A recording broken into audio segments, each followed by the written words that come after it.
அன்பர்களே, ஆண்டவராகிய இயேசு கிறிஸ்துவின் நாமத்தில் உங்களுக்கு மனம் நிறைந்த வாழ்த்துக்களை தெரிவித்துக் கொண்டு சத்திய வசனம் திருமறை பாட நிகழ்ச்சிக்கு உங்களை அன்போடு அழைக்கிறோம். சத்திய வசனம், இது தேவனின் வசனம். நாம் சோர்ந்து போகையில் கரம் கொடுக்கும் நம் தேவனின் வசனம், நம் தேவனின் வசனம். ஆண்டவராகிய இயேசு கிறிஸ்துவனுடைய புண்ணிய நாமத்தினாலே உங்களை நான் வாழ்த்துகிறேன். சத்திய வசன நிகழ்ச்சியை காண்கிற உங்கள் ஒவ்வொருவரையும் ஆண்டவர் கைவிடாமல் பாதுகாத்து வழிநடத்தி ஆசீர்வதிப்பாராக.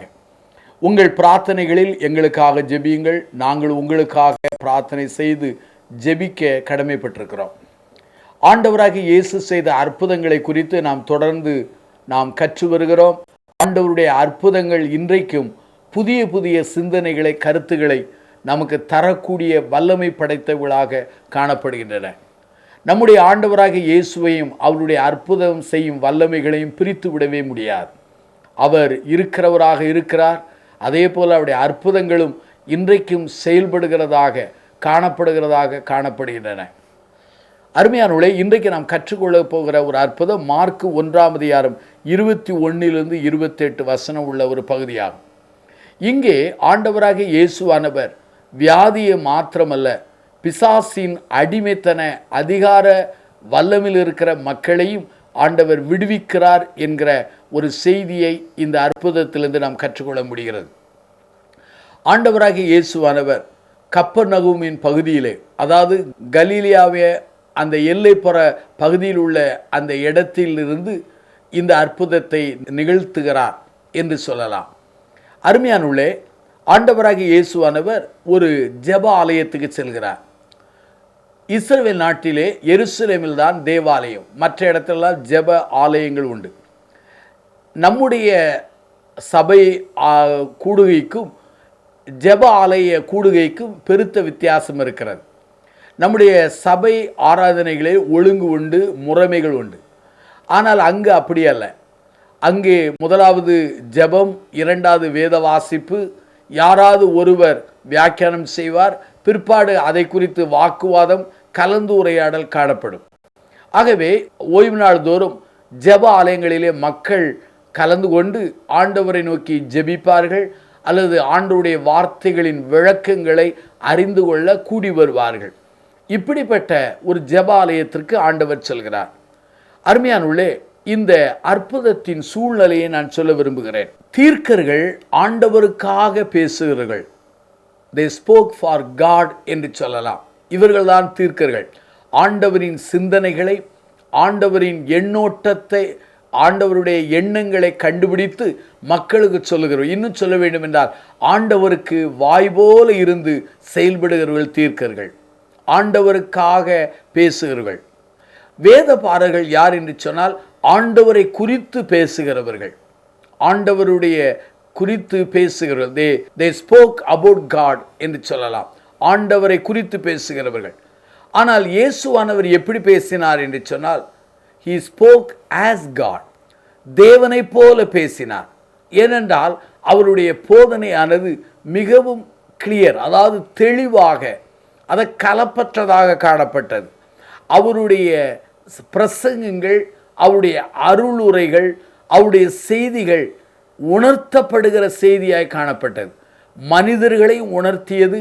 ஆனால் இந்த மார்க்கு 1 21 நீங்கள் வாசிப்பீர்களானால் அந்த ஜெபாலயத்திலே ஒரு அசுத்தாவி பிடித்த மனிதன் இந்த செய்தியை கேட்டபோது அவனுக்குள்ளே இருந்த அந்த அசுத்த ஆவியானது அங்கே உணர்த்தப்பட்டு, ஆண்டவருடைய செய்தியால் உணர்த்தப்பட்டு பேச ஆரம்பிக்கிறதை இந்த பகுதியிலே நாம் காண முடிகிறது.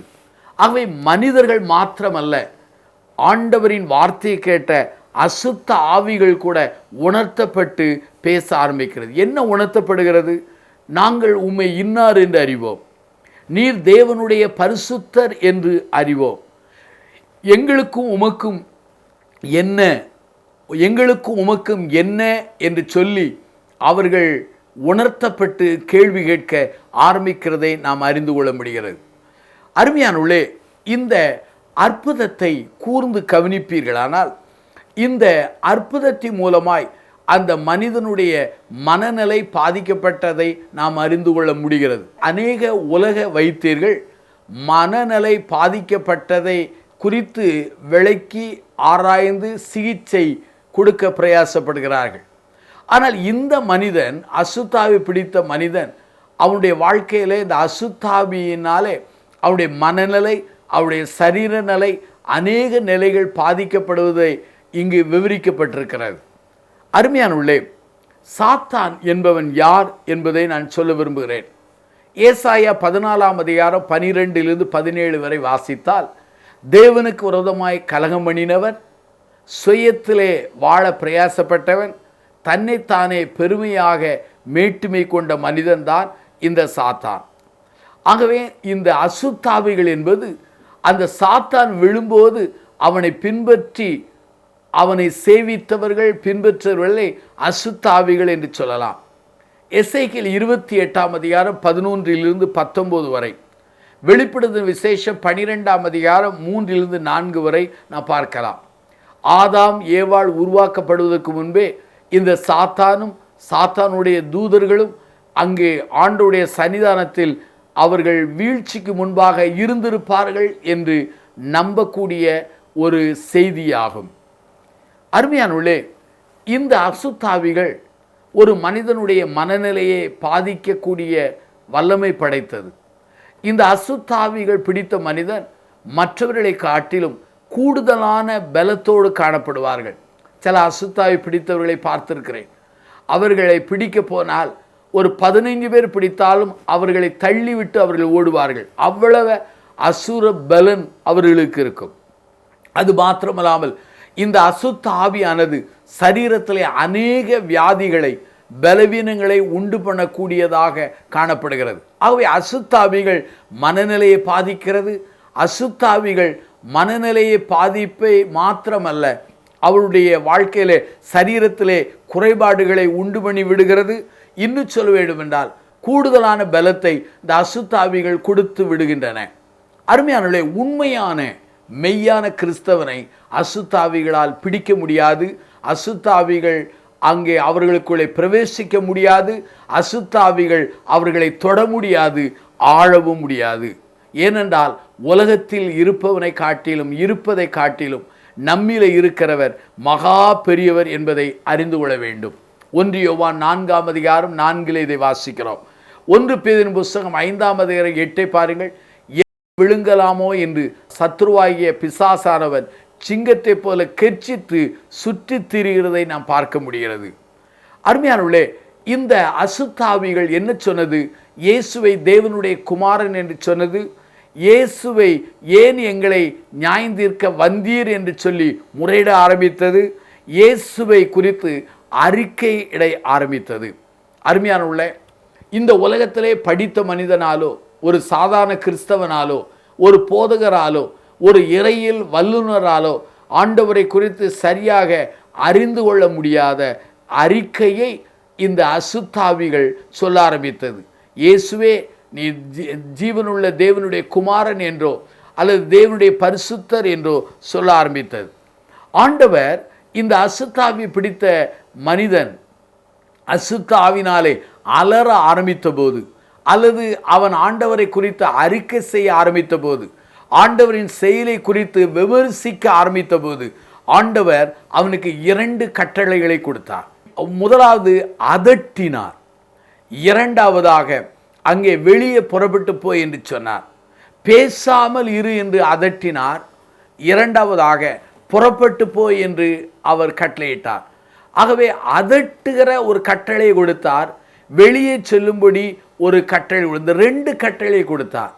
இன்னைக்கு அநேக இடங்களிலே அசுத்தாவி பிடித்தவர்கள், அசுத்தாவிகளில் பிடிக்கப்பட்டு அலக்களிக்கப்படுகிறவருடைய கைகளிலே மைக்கை கொடுத்து அநேகர் அந்த சத்தத்தை ஒலிபெருக்கிலே கேட்டு மகிழ்ந்து கழிவுறவர்களை நாம் பலமுறை பார்த்திருக்கிறேன். அசுத்தாவிகளை ஆண்டவர் பேச விடுவதும் இல்லை. அசுத்தாவிகளினால் வருகிற புகழ் உரைகளை அவர் ஏற்றுக்கொள்வதும் இல்லை. அசுத்தாவிகளினால் வருகிற சாட்சியை அவர் அங்கீகரிப்பதும் இல்லை. அசுத்தாவிகள் பொய்க்கு பிதாவிலிருந்து வந்ததனாலே அந்த அசுத்தாவிகளை அவர் பேச விடுவதில்லை. ஆனால் இங்கே அசுத்தாவிலே பிடிக்கப்பட்ட மனிதனை எவ்வாறு விரட்டினார் என்றால், ஒன்று அதட்டினார், இரண்டாவது வெளியே செல்லு என்று சொல்லி கட்டளையிட்டார். 2 கட்டளைகளை கொடுக்கிறார். அதட்டுகிற கட்டளை, வெளியே போ என்கிற கட்டளை. இன்னைக்கு இந்திய நாட்டின் சூழ்நிலையை நீங்கள் பார்ப்பீர்களானால் பலர் அசுத்தாவிகளை விரட்டுகிறதை என்னுடைய ஊழிய வாழ்க்கையில பார்த்திருக்கிறேன். சிலர் அசுத்தாவிகள் விரட்டும் போது சிலருடைய தலைமுடியை தன் விரல்களிலே நன்றாக சுற்றி கொண்டு விரட்டுகிறதை நான் பார்த்திருக்கிறேன். சிலர் மெழுகுவர்த்தியை வைத்து எரிய வைத்து அதை அசுத்தாவி பிடிக்கப்பட்ட மனிதருடைய சரீரத்திலே ஊற்றி அவர்களை அலற வைத்து கொடுமைப்படுத்துகிறதை பார்த்திருக்கிறேன். சிலர் இரும்பினாலோ கைகளினாலோ அடிக்கிறதை பார்த்திருக்கிறேன். சிலர் அவர்களுக்கு தண்ணீரை குடிக்க கொடுக்கிறதை நான் பார்த்திருக்கிறேன். ஆனால் என்னை பொறுத்தவர்களே இதெல்லாம் நல்ல ஒரு திருமறையை சார்ந்த ஒரு முறைமை அல்ல. ஆண்டவருடைய நாமத்தினாலே, ஆண்டவருடைய வல்லமையான இயேசுவின் நாமத்தினாலே அசுத்தாவியை துரத்த முடியும். ஆண்டவருடைய இயேசுவின் வல்லமையான நாமத்தினாலே அசுத்தாவிகளை துரத்த முடியும். இயேசுவின் ஆவியின் பலத்தினாலே அசுத்தாவிகளை துரத்த முடியும். ஜெபத்தினாலே அசுத்தாவிகளை துரத்த முடியும். உபவாசத்தினாலே அசுத்தாவியை துரத்த முடியும். ஆண்டவருக்கு பயப்படுகிற பயத்தினாலும் ஆண்டவருக்கு நடுங்குகிற அந்த நடுக்கத்தினாலும் அசுத்தாவிகளை துரத்த முடியும். இந்த திருமுறை முறைகளை விட்டுவிட்டு வேறு எந்த முறைகளை கையாண்டு அசுத்தாவிகளை துரத்த ஆரம்பித்தால் அது திருமுறை முறையல்ல, வேறு எந்த முறையோ நாம் கை கொள்ளுகிறோம் என்று பொருள்.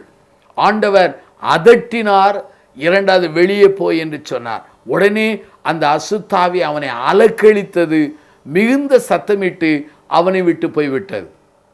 இப்போது அவன் விடுவிக்கப்பட்டவனாக காணப்படுகிறான். அருமையானவர்களே, நம்முடைய ஆண்டவராகிய இயேசுவின் இந்த அற்புத செயலினாலே ஏற்பட்ட விளைவுகளை சொல்கிறேன்.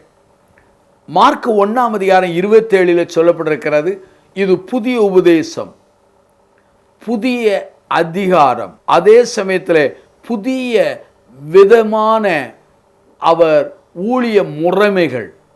முதலாவது புதிய உபதேசம், புதிய அதிகாரம், புதிய முறைமையான அந்த காரியத்தினாலே அந்த அசுத்தாவிகளை துரத்துகிறார். இதை கண்டு எல்லாரும் ஆச்சரியப்பட்டார்கள். ஆண்டவருடைய உபதேசம் புதிய உபதேசம். ஏனென்று சொன்னால் ஆண்டவருடைய உபதேசத்திலே கலப்படம் இல்லை, ஆண்டவருடைய உபதேசத்திலே கபடு இல்லை, ஆண்டவருடைய உபதேசத்திலே அங்கு சீர்கேடுகள் இல்லை.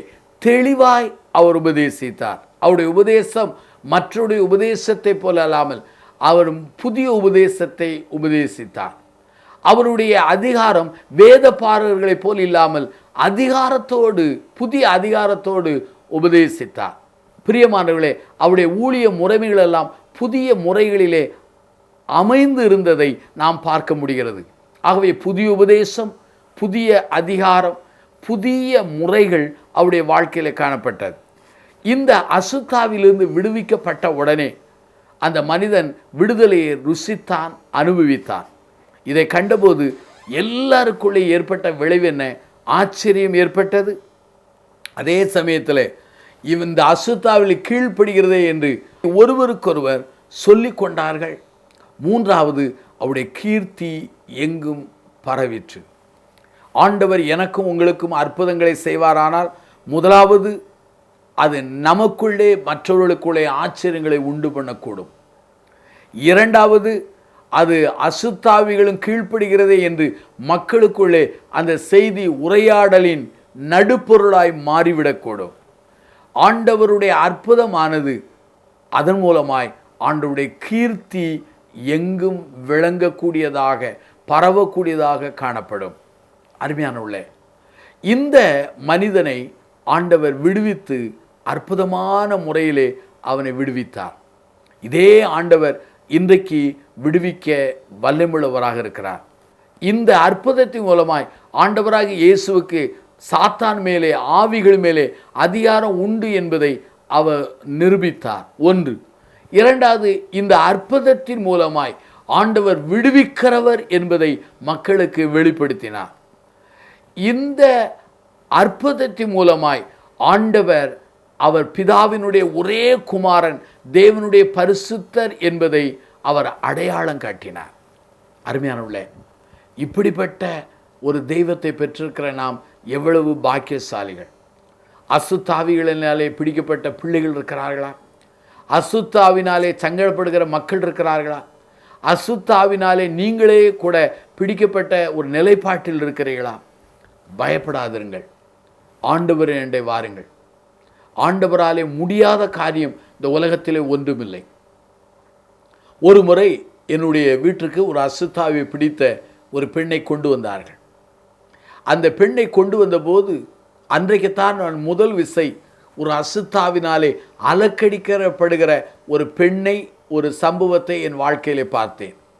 நான் பிரசங்கித்திருக்கிறேன், ஆனால் இந்த இப்படிப்பட்ட மக்களுக்கு நான் ஜெபித்ததில்லை, விடுதலைக்காக அழுததில்லை. அன்றைக்கு நடு நீசிலே கொண்டு வந்தார்கள். ஆண்டவருடைய நாமத்திலே நாங்கள் எல்லாரும் சேர்ந்து ஜெபித்தோம்.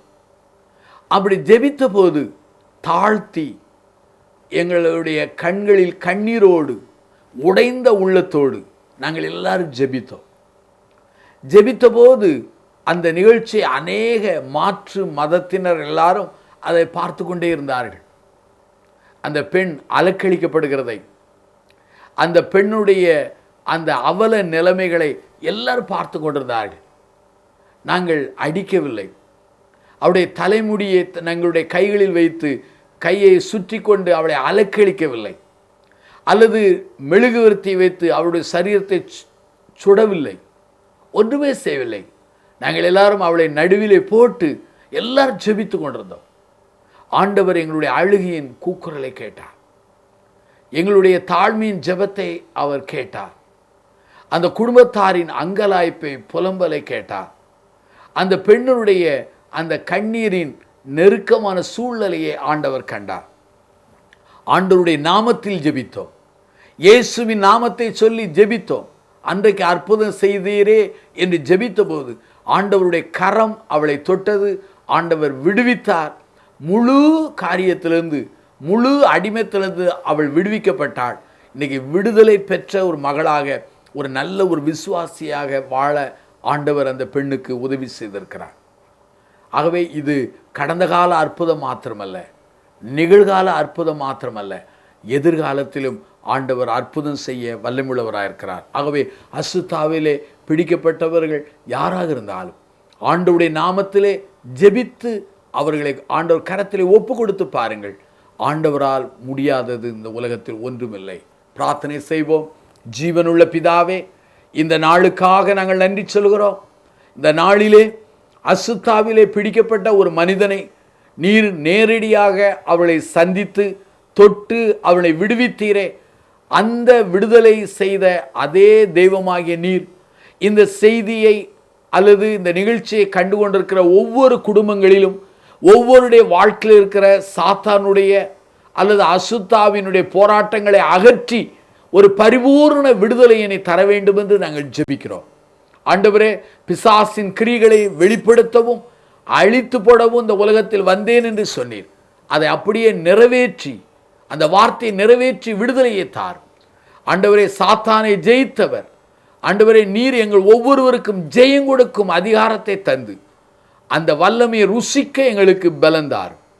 ஆண்டவரே, நீர் எல்லாவற்றுக்கும் மேலான நாமம் உம்முடைய நாமம் என்பதை நாங்களும் மற்றவர்களும் உலகமும் அறிந்து கொள்ளக்கூடிய அற்புதங்கள் நிகழட்டும்.